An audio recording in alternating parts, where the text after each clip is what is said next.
At 9:17 a.m. on January 22nd, 1943, Second Lieutenant John George crouched in the rubble of a wrecked Japanese bunker west of Point Cruz, staring through the rifle scope that other officers had been laughing at for 6 straight weeks, locked onto a massive banyan tree about 240 yards away. He was 27, an Illinois state shooting champion, but he still didn't have a single confirmed enemy kill in combat, and out in the brush around Point Cruz, the Japanese had 11 snipers working the canopy, killing 14 men from the 132nd Infantry in the last 72 hours alone. George's commander called his gun a toy, and other squad leaders nicknamed it his mail-order sweetheart. Back at Camp Forest in Tennessee, when George first opened the crate on his Winchester Model 70 fitted with a Lyman Alaskan scope and a Griffin and Howe mount, the gunsmith joked, "This for deer or Germans?" And George answered, "Japanese." The unit shipped out before the rifle even arrived, and on the voyage to Guadalcanal, he watched other guys baby and clean their Garands while his own weapon sat in a warehouse back in Illinois. He kept pushing the request through the Army mail system anyway, and 6 weeks later, in late December 1942, a supply sergeant finally handed him a wooden crate stamped "Fragile." Inside was the rifle he'd saved up for, with 2 years of National Guard pay.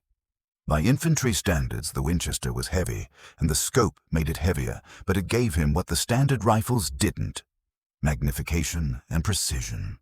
His rifle was a bolt-action with a 5-round magazine, while everyone else in the battalion carried the M1 Garand, semi-automatic, 8 rounds, fast follow-up shots. Captain Morris told George to leave the hunting rifle in his tent and carry a real weapon, but George kept bringing it anyway. The 182nd had relieved the Marines on Guadalcanal in late December.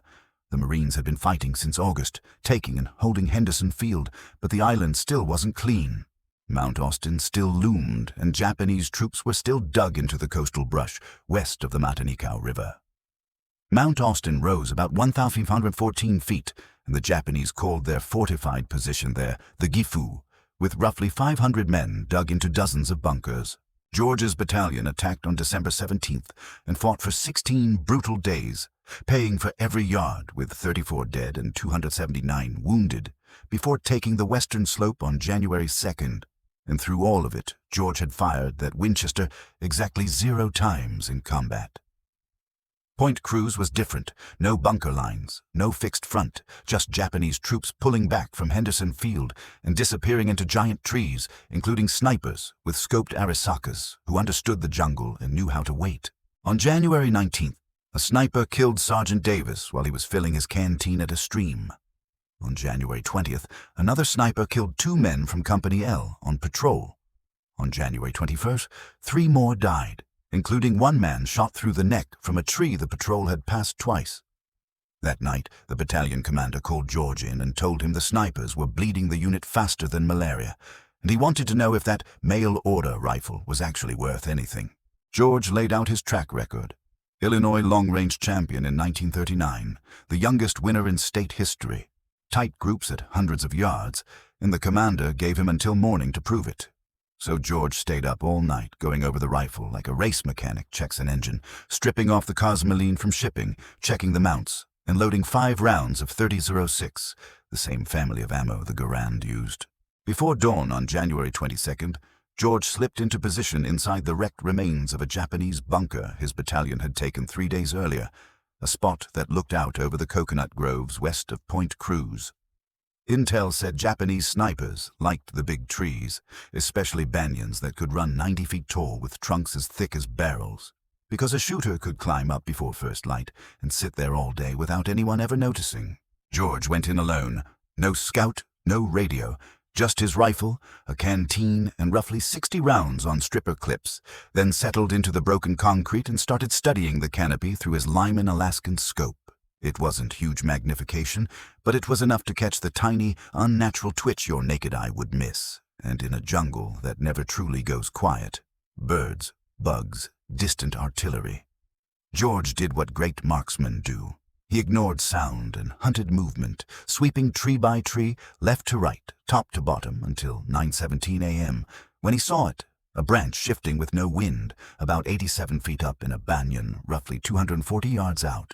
He waited, saw it move again, and a dark shape finally resolved into a man tucked where three limbs met, facing east to watch the route his unit used for supplies.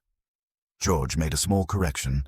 2 clicks right, controlled his breathing, locked in his sight picture, and squeezed, and the Winchester cracked sharp through the trees as the sniper jerked and dropped, tumbling down through branches to the ground near the base of the banyan. George worked the bolt, kept his scope on the canopy, and waited, because snipers rarely operate alone. If he'd just taken the shooter, a spotter could still be nearby in the same tree or the one next to it, and at 9:43 he caught a second target in another tree about 60 yards north, lower, around 50 feet, sliding down the trunk after realizing the position was blown. So George led the movement and fired, and the second sniper snapped backward and fell, his rifle clattering through the limbs after him. By late morning, the fight turned personal.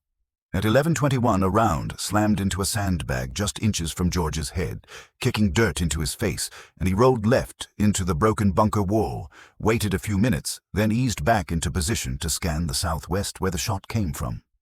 The shooter should have moved after firing, but in thick jungle options are limited, and at 11:38 George spotted him, third tree from the left in a cluster of 5 banyans, about 70 feet up.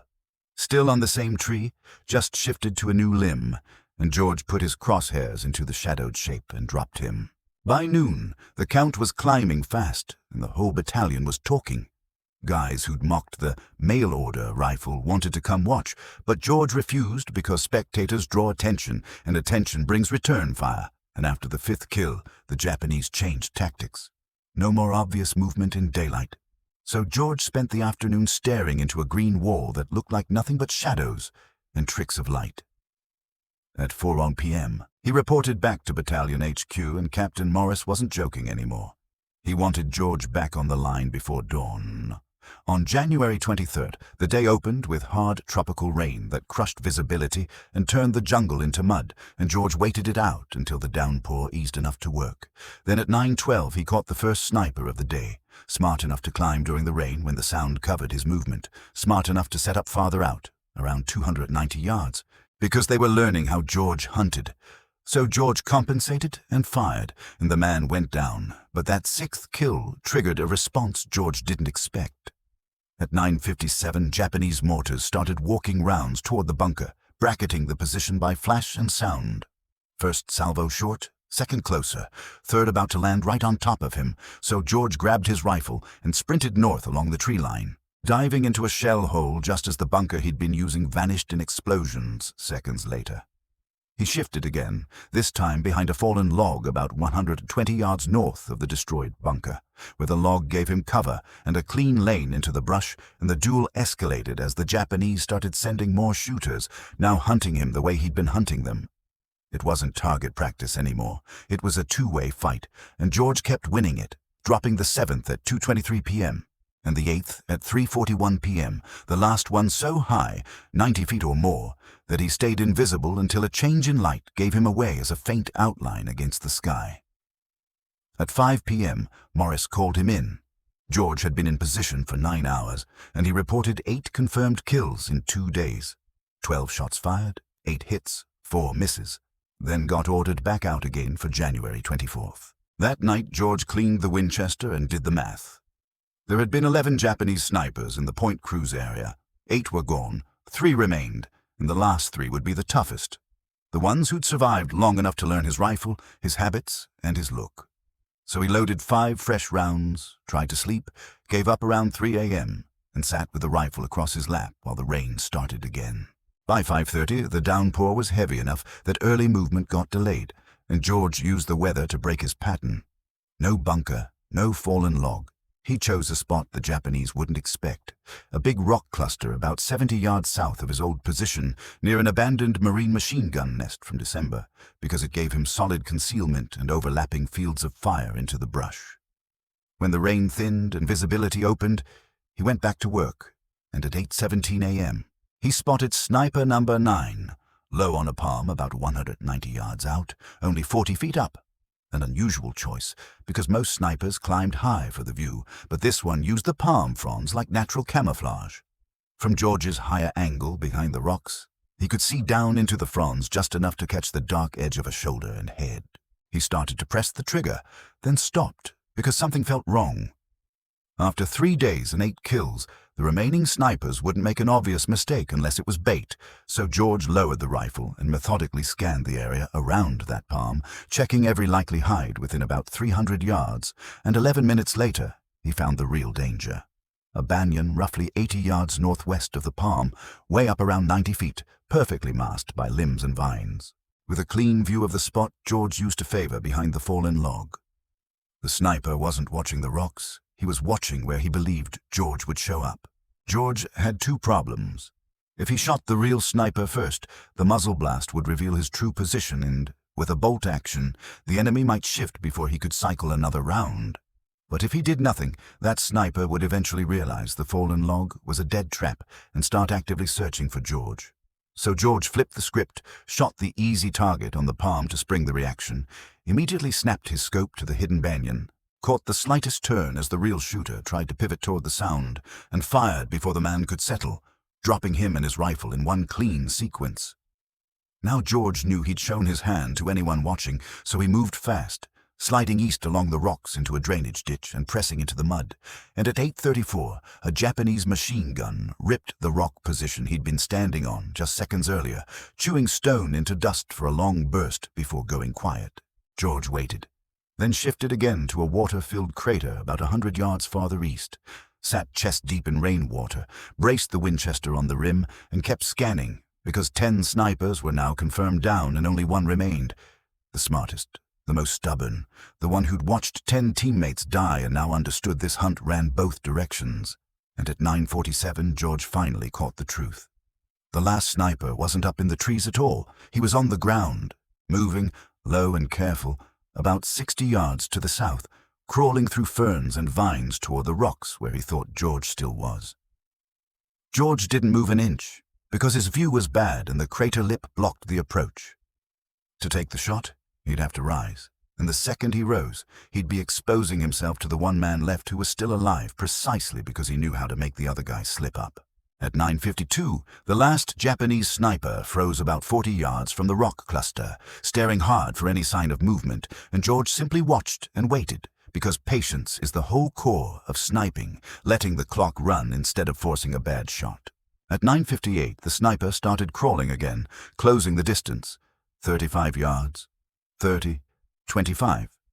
Coming in from the south, the same direction George had used to slip away from the rocks under that earlier machine gun sweep, and George immediately understood the play. The sniper had seen the pattern, knew George had shifted east, and was tracking the most likely escape route the exact way George had hunted everyone else. By 10:03, the man slid into the old machine gun position among the rocks and faced east, toward the drainage ditch, toward where George should have been hiding. Only he wasn't. And from George's real shell hole, the sniper was barely 38 yards away, back fully exposed, an easy center-chest shot, even without the scope. But George didn't fire, because a guy who'd survived 10 days in the Point Cruz brush, longer than 10 other snipers who died by making mistakes, wasn't going to sit in that flimsy, exposed spot for more than a heartbeat, unless it was a setup. George kept his aim on the easy target, but widened his focus, hunting for the real danger that would be covering the bait. And at 10:06, he found it. A second Japanese soldier, about 70 yards northwest, tucked behind a fallen log, perfectly still, rifle pointed at the drainage line where George was supposed to be. 2 men, not 1. Either the 11th sniper had backup, or these were the final 2 working together, and George made the call fast. He couldn't drop both cleanly before they reacted, not with a bolt action that required a full bolt cycle between shots. So he sank deeper into the rainwater until only his eyes and the top of his head were above the surface, kept the Winchester angled up so the barrel stayed clear, and waited. At 10:13, the man in the rocks finally stood up, convinced that 10 minutes of watching an empty drainage line meant George had moved on, signaled to the second man, and the pair started drifting east in parallel about 70 yards apart, sweeping to force George to reveal himself. Then they walked right past George's shell hole with their backs open. George rose smoothly and silently, water streaming off the rifle and his sleeves, shouldered the Winchester, and aimed at the closer man, the one from the rocks, now about 42 yards away. One shot dropped him. George worked the bolt and snapped to the second man by the fallen log as he started to turn and bring his rifle up. George fired first, and the second man went down. In just a few days, George had fired 11 shots to end the sniper threat at Point Cruz, and the 11 Japanese snipers who'd killed 14 Americans in 72 hours were finally gone. But the danger didn't end there. As George climbed out of the crater to collect his spent brass, he heard voices, Japanese voices, more than one, closing in on the bodies, and he dove back into the water, disappearing into cold mud with only his eyes above the surface and the Winchester held upright to keep it functional. The voices got closer, at least 6 men, maybe more. Too many for a bolt gun to handle in a stand-up fight. And when the footsteps started moving, not back toward the tree line, but straight toward George's crater, he realized why. They'd found his tracks in the mud leading from the rocks to the shell hole. He'd been careful about noise and movement, but he couldn't erase footprints. With only 5 rounds in the rifle and a whole group closing in, his choice was brutal. Stay hidden and hope they pass, or fight his way out. When one soldier appeared at the rim and looked straight down into George's face, George fired from the water and dropped him, then cycled the bolt while still half submerged and put down 2 more as they rushed the edge, but the shouting and running multiplied fast. George scrambled out to the north, sprinted about 20 yards, and hit the dirt behind a fallen log as rifle fire snapped through the brush. Shots thrown at sound and motion, more than a confirmed target. Keeping low, George caught 2 more soldiers moving toward the crater from roughly 50 yards out, dropped the lead man, and then heard voices behind him. He was being flanked, boxed in from multiple directions, and he made the only decision that kept him alive: break contact and run for the American line.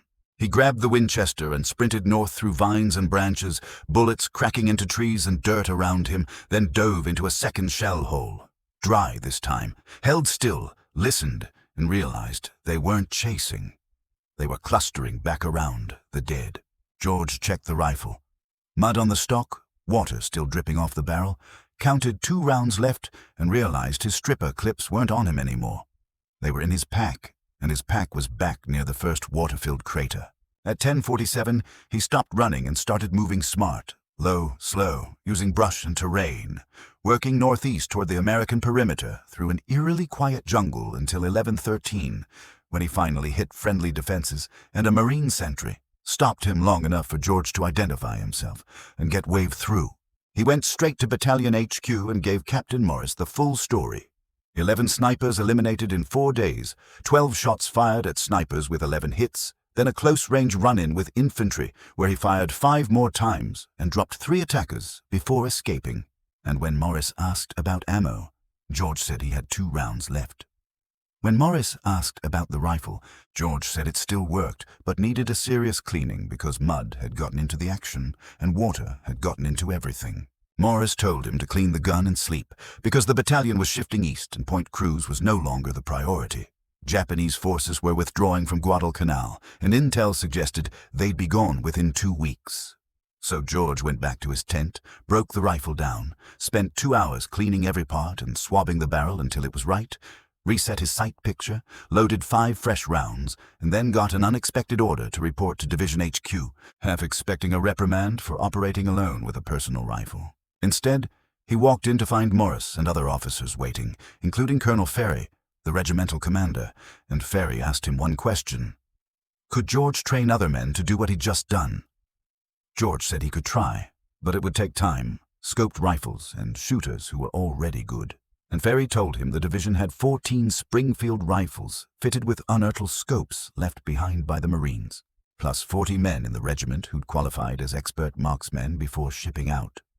Ferry wanted George to build a sniper element, train them, develop field tactics, and clean up remaining threats, and George agreed on one condition.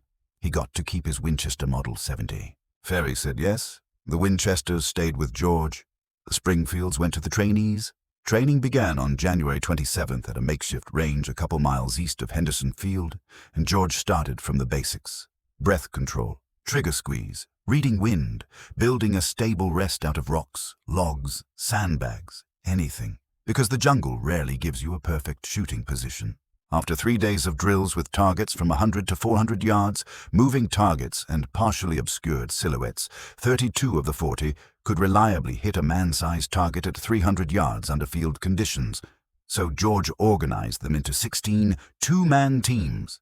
shooter and spotter, with the spotter carrying binoculars and a Garand to call corrections and provide security, rotating roles so the teams didn't depend on one star shooter.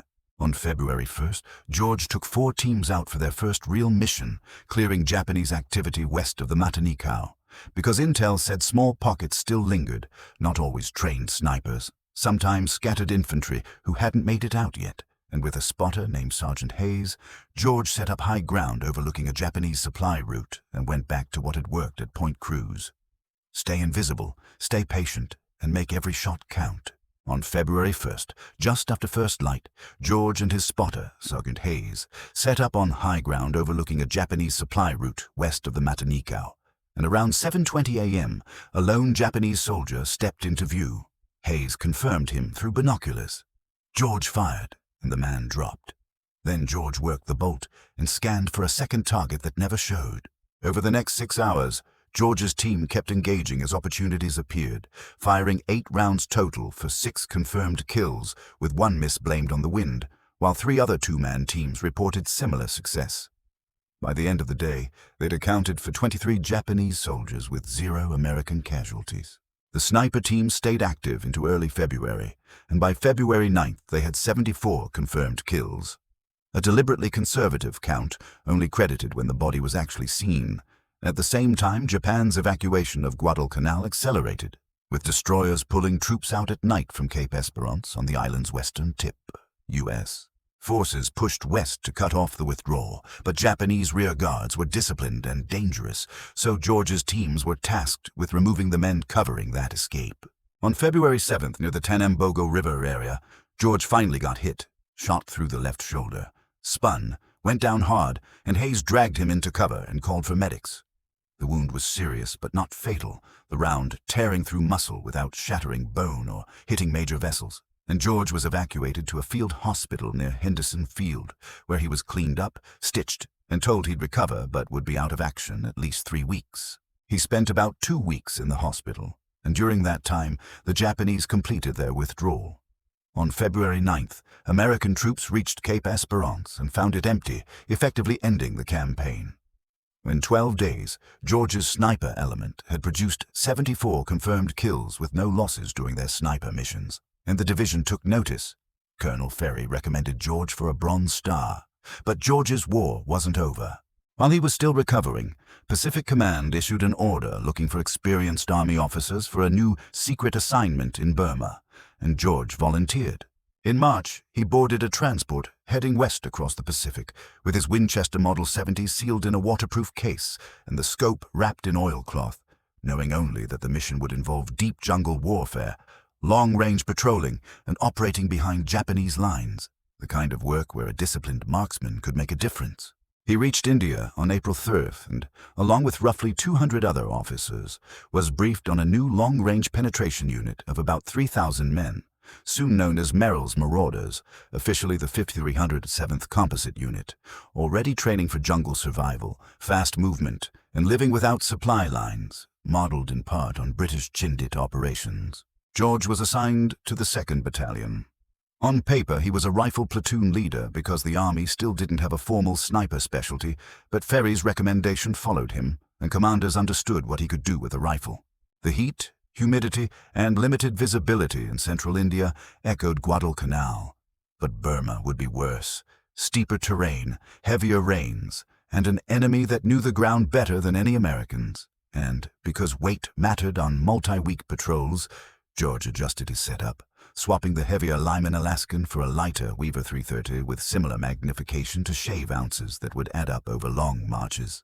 The Marauders entered Burma in February 1944 with a mission to drive across northern Burma and seize the airfield at Myitkyina, a critical link in Allied supply routes into China against roughly 4,000 Japanese in the area.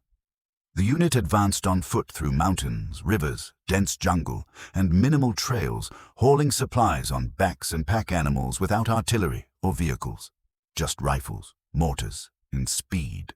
George's battalion stepped off on February 24th, covered 83 miles through rugged jungle in the first week, and by March had marched 217 miles and fought 12 engagements, quick ambushes and sharp firefights followed by movement, because the Marauders weren't built to hold ground.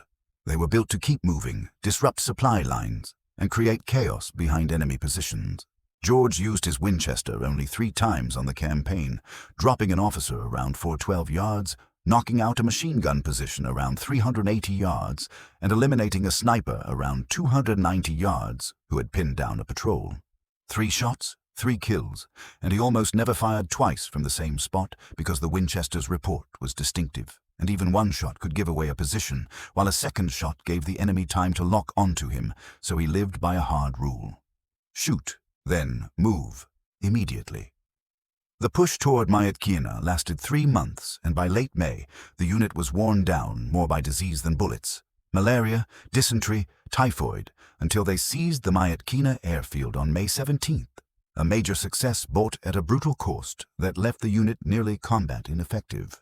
George survived, and so did the rifle, but Burma's fighting often happened at close range. Ambushes inside 50 yards, brawls in vegetation so thick you couldn't see 30 feet, making the slow, long-range sniping rhythm from Guadalcanal rare. And George came away with a clear lesson. The Winchester Model 70 was an outstanding bolt action, arguably one of the best civilian bolt guns of its era. But modern war was shifting towards semi-auto rifles like the Garand, and tactics, gear, and battlefields were changing with it. By June 1944, George was pulled out of Burma with the remnants of the marauders. The unit was dissolved, and he was sent back to the U.S. as a trainer, never again firing the Winchester in combat. He returned stateside in July 1944, was promoted to captain, and was assigned to Fort Benning to teach infantry officers marksmanship and small unit tactics, based on what he'd learned in the Pacific and Burma. Movement in jungle terrain, spotting targets at distance, operating independently when resupply is uncertain. And he kept that Winchester with him as it traveled from Illinois to Tennessee to Guadalcanal, to India, to Burma, to Georgia. George left the Army in January 1947, went back to Illinois, used the GI Bill to study at Princeton, graduating top of his class in 1950. Then went on to Oxford, spent years